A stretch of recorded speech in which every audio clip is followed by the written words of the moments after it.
తమకు జీతాలు పెంచాలని డిమాండ్ చేస్తూ ఏపీ వ్యాప్తంగా ఆశా వర్కర్లు చలో విజయవాడకు పిలిపించారు.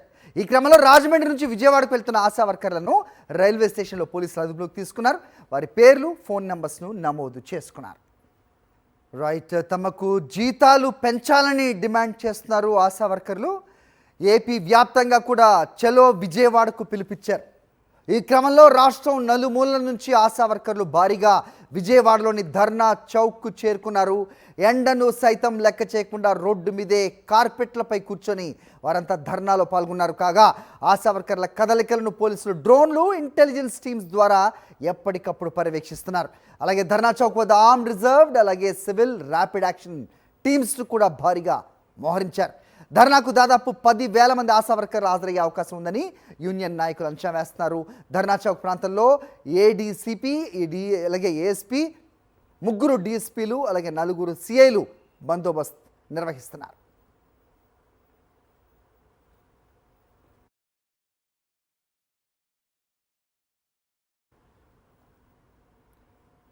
ఇది ఈ అంశానికి సంబంధించి అప్డేట్స్ మా కరెస్పాండెంట్ సురేందర్ రెడ్డి తెలుసుకుందాం. సురేందర్, చెప్పండి, వాళ్ళ వేతనం కనీస వేతనంగా 26,000గా పెంచాలనే వారి కనీస దీన్ని ఎందుకు తీర్చలేకపోతుంది ప్రభుత్వం అనే వాదన వినిపిస్తోంది. సో అయితే వాళ్ళ పేర్లు, ఫోన్ నెంబర్లు ఎందుకు తీసుకుంటున్నట్టు, అలాగే వాళ్ళపై నిఘా, ఇంటెలిజెన్స్ వర్గాలు పూర్తి నిఘా, డ్రోన్లతో సహా పర్యవేక్షిస్తున్నట్టుగా కూడా మనకు అప్డేట్ చూస్తున్నాం. ఏం చెప్తున్నారు వాళ్ళ డిమాండ్స్ గురించి? అలాగే ఎండను సైతం లెక్క చేయకుండా పెద్ద సంఖ్యలో వచ్చిన విజువల్స్ కూడా చూస్తున్నాం. ఏం జరుగుతోంది, అప్డేట్ చెప్పండి.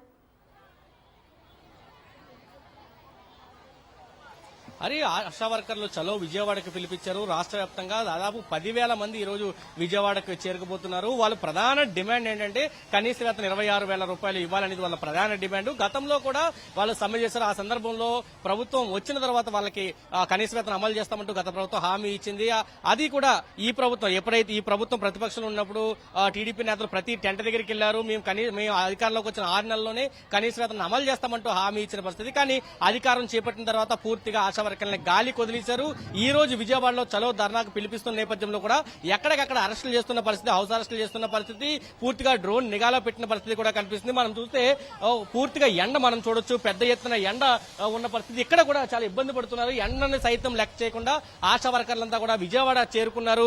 ధర్నా చేస్తున్న పరిస్థితి కనిపిస్తుంది. కూటమి ప్రభుత్వం గతంలో హామీ ఇచ్చింది, హామీని అమలు చేయాలంటూ వాళ్ళంతా కూడా అడుగుతున్న పరిస్థితి కూడా కనిపిస్తుంది. ప్రధానంగా ఆశా వర్కర్స్ అంతా మనం చూసుకుంటే కదా గ్రాట్యుటీ కానీ, కనీస వేతనం కానీ, ఇతర సౌకర్యాలు ఏవి కూడా వీళ్ళకి అమలు చేయలేని పరిస్థితి అయితే నెలకొంది. దీనికి వీళ్ళంతా కూడా ఆందోళన బాట పడుతున్న పరిస్థితి కనిపిస్తుంది. మనతో పాటు ఆ సంఘానికి సంబంధించిన రాష్ట్ర నాయకులు ధనలక్ష్మి ఉన్నారు. ఆవిడతో మాట్లాడుతూ అసలు ధర్నా ఎందుకు చేస్తున్నారు, ఏంటంటే కారణాలు కూడా నడుస్తున్నారు. ధనలక్ష్మి గారు, ఏంటి ప్రధాన డిమాండ్స్ ఏంటి, ఎందుకు ఆందోళన చేస్తున్నారు? ఆశా వర్కర్స్ కి వేతనాలు పెరిగి 5 సంవత్సరాలు అవుతా ఉంది. ప్రభుత్వం ఇస్తున్నటువంటి వేతనానికి, పెరుగుతున్నటువంటి ధరలకి, మేము చేస్తున్నటువంటి పనికి ఎలాంటి పొంతన లేకుండా ఉంది. అందుకనే వేతనాలు పెరగాలని మేము ప్రభుత్వాన్ని కోరుతా ఉన్నాం. ఈ గవర్నమెంట్ వచ్చి 8 నెలలే అవుతుంది. అయినప్పటికి కూడా ఆశా వర్కర్లకి చాలా రకాలైన సమస్యలు ఉన్నాయి. మా డిమాండ్లు, మా సమస్యలన్నీ కూడా ప్రభుత్వం దృష్టికి వెళ్లాలనే దాంతో మేము ఈ రోజు ఈ కార్యక్రమం చేస్తా ఉన్నాం. అంటే ఇప్పటికే 2 సార్లు చర్చలు జరిగే ప్రభుత్వంతో మిమ్మల్ని ఆందోళన విరమించమని కూడా ప్రభుత్వం కోరిన పరిస్థితి. ప్రభుత్వం ఆందోళన విరమించమని కోరిన మాట వాస్తవం. అయితే మేము ఆందోళనకి ఆల్రెడీ పిలిపించాము. ఒక్క జీవో కూడా ఇప్పటి వరకు రాలేదు. గత వైఎస్ఆర్సీపీ ప్రభుత్వం ఉన్నప్పుడు ఒక దఫా చర్చలు జరిగినాయి. ఒక 10 డిమాండ్లు ప్రభుత్వం అంగీకరించింది. గతంలో మీరు ఆశా వర్కర్లుగా ఆందోళన చేస్తున్న ప్రతి టెంట్ లో తెలుగుదేశం నాయకులు వచ్చారు. మేము వచ్చిన 6 నెలల్లోనే అమలు చేస్తామంటూ వాళ్ళు చెప్పిన పరిస్థితి కూడా ఉంది. అవును, అమలు చేస్తామని చెప్పారు, మాట వాస్తవం. ఆశా వర్కర్లకు సంబంధించి కనీస వేతనాలు ఇస్తామనే పాత్రలో మేనిఫెస్టోలో కూడా పెట్టారు. మేము ఆ విషయం కూడా ప్రభుత్వం దృష్టికి తీసుకెళ్లాము. తప్పనిసరిగా ఇస్తాము, చర్చలు జరుగుతున్నాయి అనే పాత్రలో చెప్తా ఉన్నారు.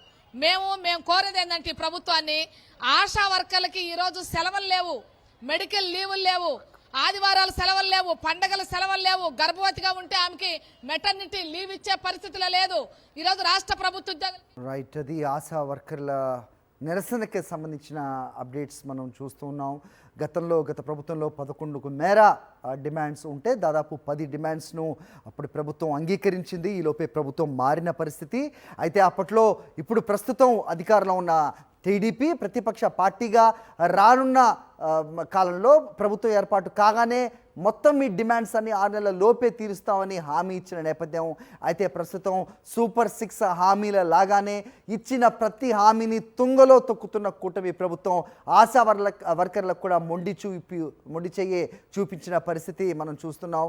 వాళ్ళకి ఇచ్చిన హామీలను నెరవేర్చకపోగా ఎలాంటి హామీ కూడా ఇవ్వని పరిస్థితిని గర్హిస్తూ ప్రస్తుతం ఆశా వర్కర్లందరూ రాష్ట్ర నలుమూలల నుంచి కూడా విజయవాడ ధర్నా చౌక్ వచ్చి ఎండను సైతం లెక్క చేయకుండా వారంతా నిరసన తెలుపుతున్నారు.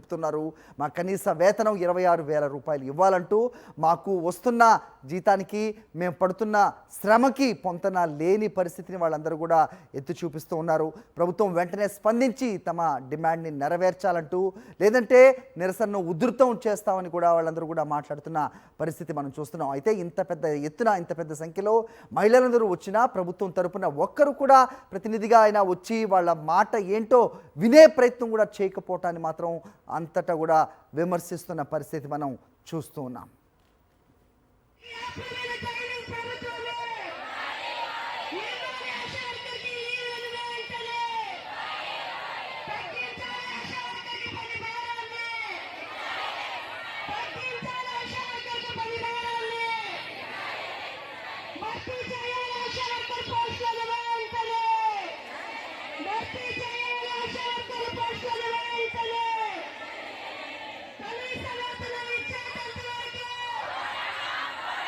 Yeah.